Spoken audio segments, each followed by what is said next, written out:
My mom paid for my flight home, saying, "This is urgent." When I arrived, my sister gave me her child and smirked. "We're flying to Hawaii. You babysit him a week." I smiled, nodded. In 2 hours, I took the baby to her ex's house and did what they didn't expect. Then I sent one text message. 12 hours later, they were desperately returning to the US in panic, begging me to stop. I'm ashamed of my sister. That's how I'll start this because it's the part one keeps circling back to no matter what else happened. I've watched her treat her own kid like a burden since the day he was born.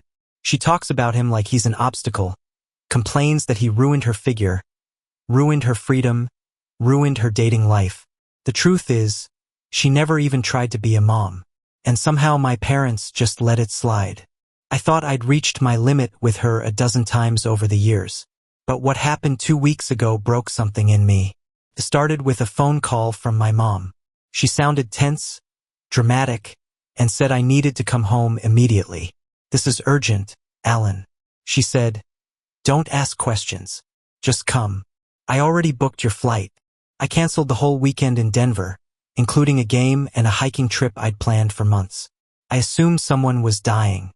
My brain ran through the list. Dad's heart, maybe, or something with Amanda. Maybe even her son, Nathan. I landed in Phoenix thinking I'd be rushing to a hospital. Instead, Amanda picked me up curbside with a Starbucks in hand and a toddler in the back seat. She didn't even say hi, just pointed at the car seat and said, "You're watching him for a week. We're flying to Hawaii in 3 hours."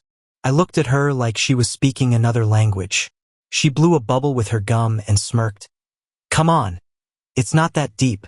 He sleeps like 10 hours a night. You'll be fine." That's when I realized what had really happened. My mom had lied to me. My dad had gone along with it.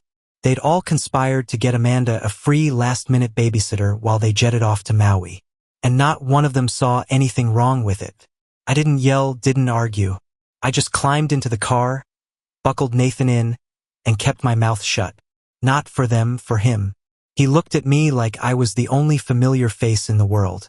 Back at my parents' place, I sat through dinner like a robot while they raved about their wellness resort. Amanda barely glanced at Nathan. She was too busy counting swimsuits. It all made me sick. This kid wasn't a pet. He wasn't a suitcase you could drop off and pick up later. He was a sweet, observant little person who didn't understand why his mother barely touched him. That night, after they left for the airport, I sat in the living room in silence for a while. Nathan had fallen asleep on the couch beside me. His little hand had curled around mine at some point, like he was afraid I'd leave too. At midnight, I packed a small bag, lifted him gently into his car seat, and drove to Mesa to his real father. Jordan opened the door in old sweatpants and a look of disbelief. I told him everything. I handed him the envelope I'd kept for years, the one with photos, messages, and records Amanda never thought I'd save. The one that proved he had a right to this child. I left Nathan with him. Then on the drive back, I sent Amanda one message. "He's with Jordan now. You'll need to come back. We've got a lot to talk about." By morning, their paradise trip had turned into a full-blown crisis. And that was only the beginning. They were still in the air when the first real wave of fury hit. It started as a trickle, 3 missed calls, a couple of furious texts. Then it turned into a full-blown digital assault. Amanda went from shouting in all caps to threatening to sue me to begging me not to do this. My parents chimed in soon after, pretending they didn't know what Amanda had planned, which was complete garbage. My mom had booked the ticket, told me it was urgent, and then casually flew to Hawaii with her daughter while lying through her teeth. I ignored every message, all of them. I wasn't interested in explanations. I wasn't interested in excuses. What I wanted was to let the reality settle in for them while they were 3,000 miles away on an island, helpless to do anything. I wanted them to sit with that panic just for a day. When Amanda finally got through to me around 8:30 the next morning, she was borderline hysterical. "You gave my son to Jordan? Are you completely out of your mind?" I didn't answer right away. Then I said, "You don't seem to want him. He looked pretty happy to see someone who does." She kept going, accusing me of kidnapping, saying Jordan was nothing. A ghost from her past, not even the father. I told her she could try taking it to court. Then I hung up. An hour later, I got the alert. Flight changes. First class, no less. They were heading back from Maui. Amanda, my mom, and my dad after barely spending 24 hours there. So much for the wellness retreat. I checked into a hotel not far from Jordan's place in Mesa and let them panic without me. I shut off my phone and spent the rest of the day walking around, eating cheap tacos, and thinking about how long I'd let my sister get away with this crap. It had been years. Every holiday, every birthday, every visit, it was always about Amanda. Always this tight little ecosystem of excuses built around her disasters.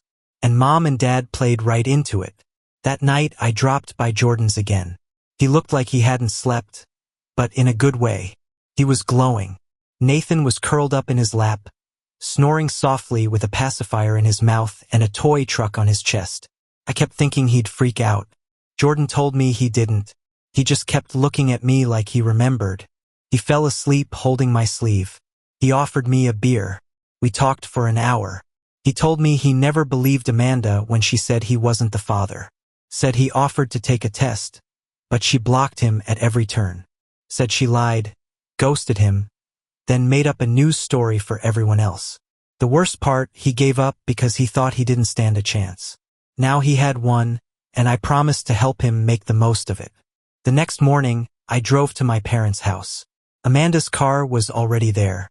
They must have come straight from the airport. When I stepped inside, it felt like walking into a courtroom. Amanda was pacing like she was waiting for a verdict. My dad sat there silent, arms crossed. My mom looked like she'd aged a decade overnight. What you did? My mom started was reckless and cruel. I told her what they did was worse. Lying to me, abandoning Nathan like he was luggage, running off to Hawaii like it was nothing. You had no right, Amanda snapped. He's mine. Mine? Jordan isn't even his dad. You sure about that? I asked. Because I've got emails, photos, texts, everything you sent me back when you were still honest. Before you started rewriting history, she froze. I think that was the first moment it hit her that I wasn't bluffing. Then she scoffed, rolled her eyes, and said something I didn't expect. Whatever. I don't even care anymore. I'm pregnant again. Everything stopped. My mom blinked. What did you say? I said I'm pregnant. It's this guy I've been seeing from Tucson. He's Mexican. We're not even sure we're keeping it.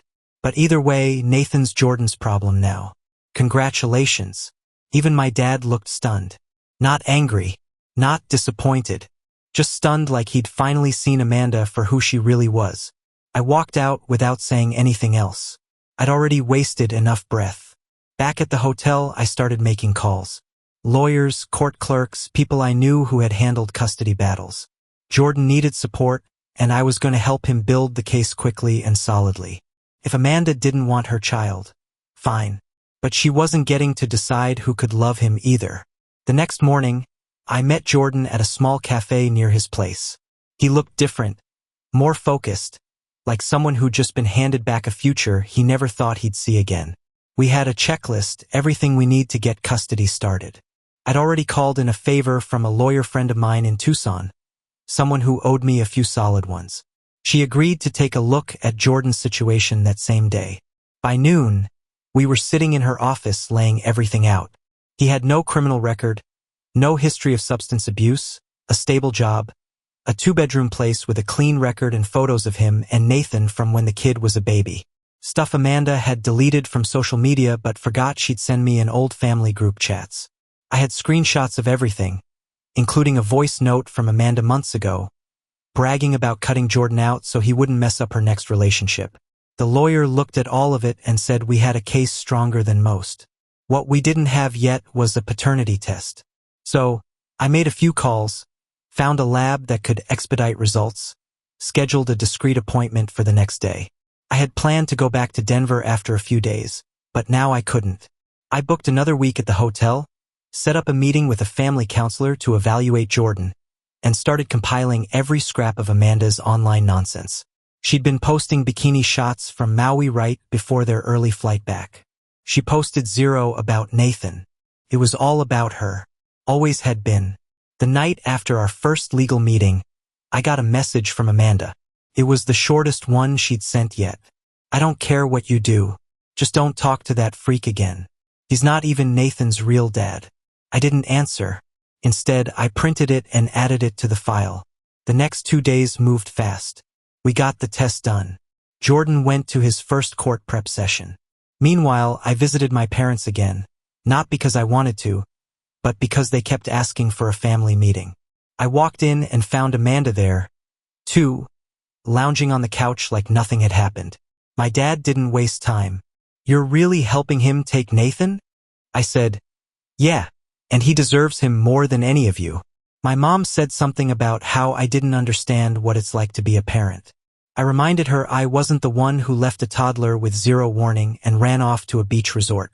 Amanda rolled her eyes and muttered, "God, you're so dramatic."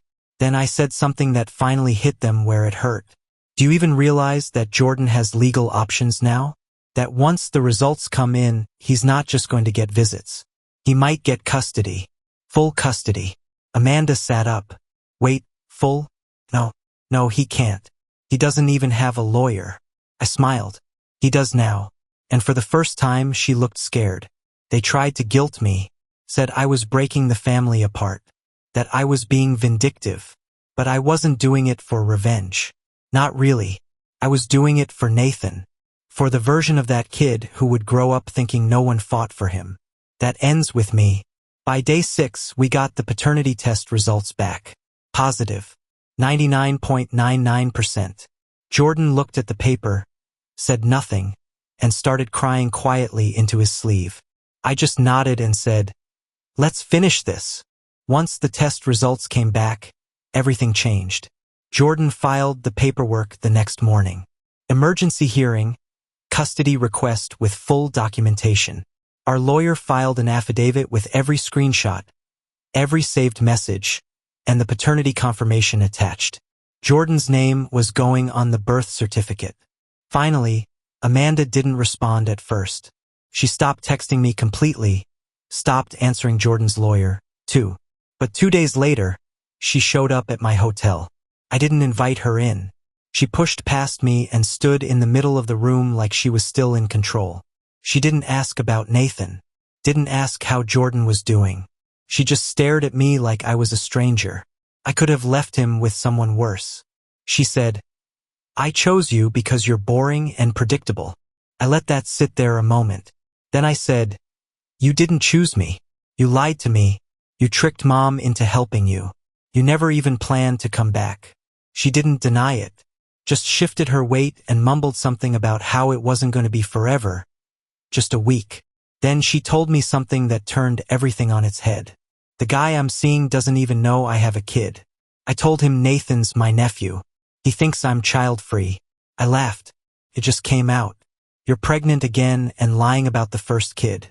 She didn't flinch. That's why I needed a break. I needed time to figure things out. I stood there watching my sister unravel in real time. Not regretful, not even desperate, just empty. Then she asked me to stop helping Jordan. Said it was going too far.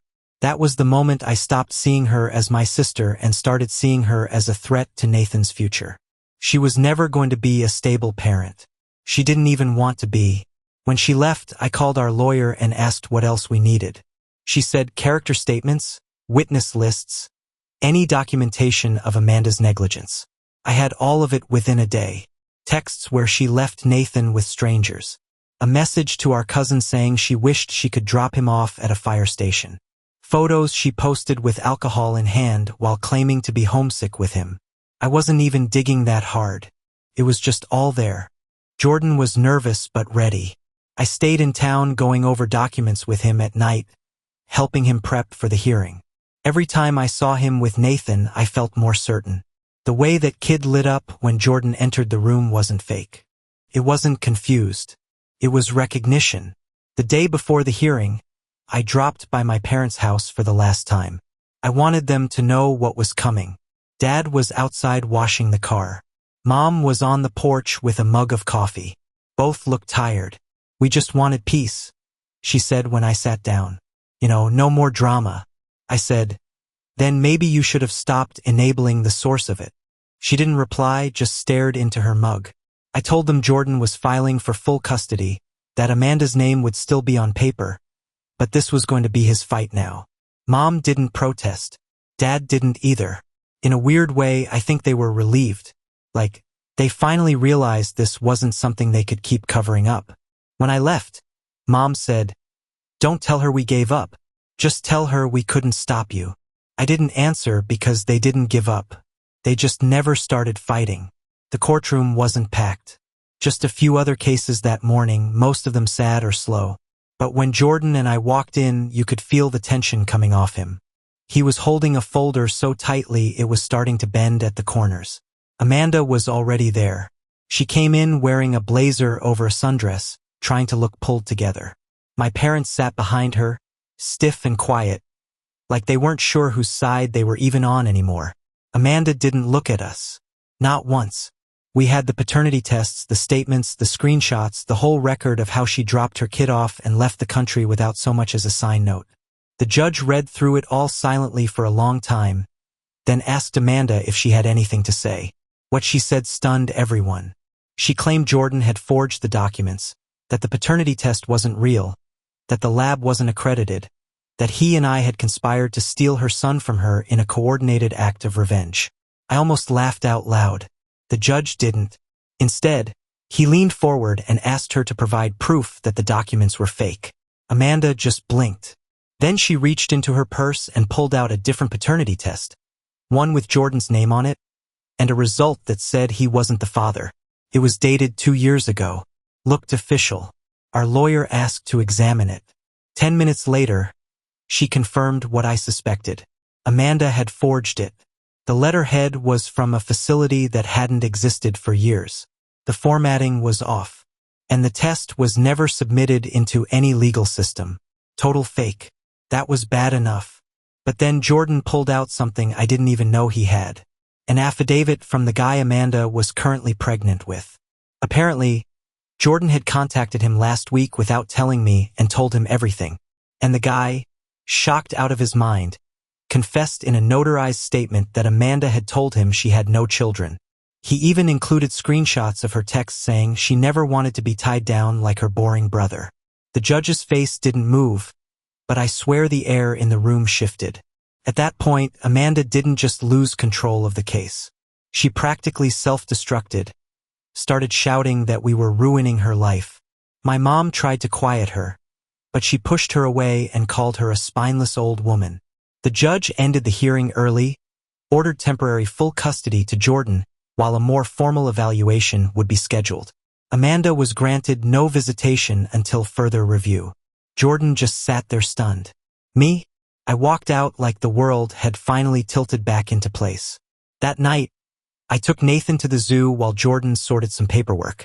He giggled the whole time, pointed at everything, even fell asleep in my arms by the end of it. On the drive back, Jordan called and said something I didn't expect. She's going to run. I got a text from her ex just now. He said she's talking about moving to Mexico.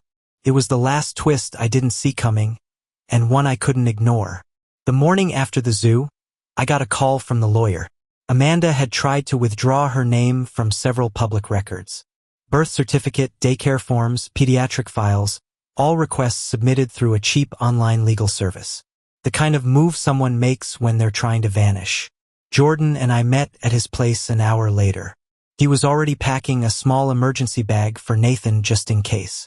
He didn't say much. None of you asked did. We just knew. We didn't go to the police. Not yet. Instead, we called Amanda's ex, the one from Tucson. The guy she said was the father of her new baby. He didn't answer the first 3 times. But when he did, his voice was flat. She tried to get me to drive her to Nalos last night. He said we could just disappear. I thought she was high or something. She's gone now. That was enough. We sent it all to the judge. The messages, her disappearance, the previous forge test. Within hours, the emergency order became permanent. Jordan was awarded sole custody of Nathan. Amanda's rights were suspended indefinitely, pending a full investigation. Just like that, it was over. I spent my final evening in Arizona at Jordan's place. We watched some old action movie while Nathan played on the floor with a secondhand train set. Jordan looked calmer than I'd ever seen him. Not happy, just grounded. Like he'd finally stepped into the life he was supposed to have. Before I left, he thanked me. Not with a speech, not with anything dramatic. He just said, "I think I got him back before the damage stuck." That hit harder than I expected. I stopped by my parents' house the next morning, mostly for closure. Mom opened the door. She looked like she hadn't slept in days. Dad was in the kitchen reading a legal notice, probably the custody judgment. They didn't argue. They didn't ask questions. All my mom said was, "We never thought she'd really go." I said, "You never thought she'd have to be stopped." Then I left. My flight was quiet. The Denver skyline looked sharper than I remembered when I landed. Like everything had gained clarity. That night, back in my apartment, I sent one message. "Thanks for the help. Never call me again." I sent it to Amanda. I didn't know where she was. Nobody did. Not yet. But 2 weeks later, Jordan got a package in the mail. No return address. Inside was a single item. Nathan's old pacifier. The one he used to sleep with. The one Amanda had refused to take on the trip to Hawaii because she said it was gross. Jordan threw it away. But we both knew what it meant. She wasn't done. Not really. Not yet. A month passed. Jordan and Nathan were adjusting slowly but beautifully. Jordan enrolled him in a local preschool, started reading parenting books, even bought a car seat that didn't look like it had been held together with duct tape. He didn't ask about Amanda anymore, and I didn't bring her up. It felt like we were both pretending she never existed until one Tuesday morning. Jordan called me. I could tell from his voice something was wrong, but not urgent, just strange. She showed up. I froze. "Amanda," he said. "Didn't know." It was her friend Rachel, the one Amanda used to party with, the one who always had one fake ID too many and slept on Amanda's couch through most of 2022. "She gave me something," Jordan said. "You need to come here." When I got there, Rachel was already gone. Jordan handed me a flash drive.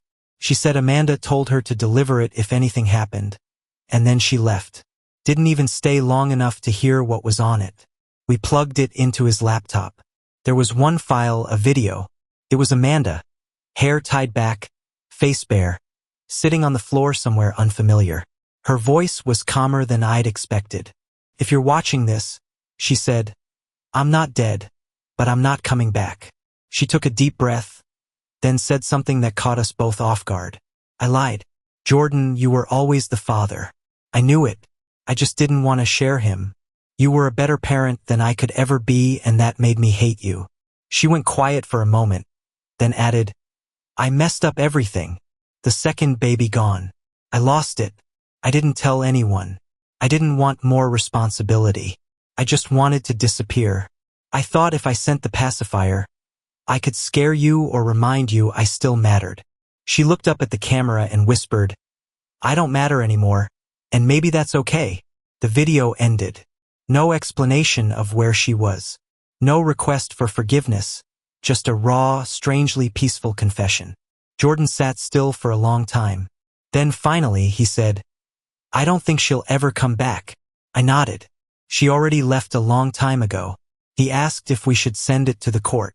I said, "No, let it stay here between us." That night, I drove to the airport, not to leave, just to watch the planes take off. It felt symbolic, like something was finally lifting. The next morning, I flew home. And this time, when I landed in Denver, it was over. Really over. No more texts, no more lies, no more surprise packages. Just one kid with a real parent now and a sister I'd finally stopped trying to save.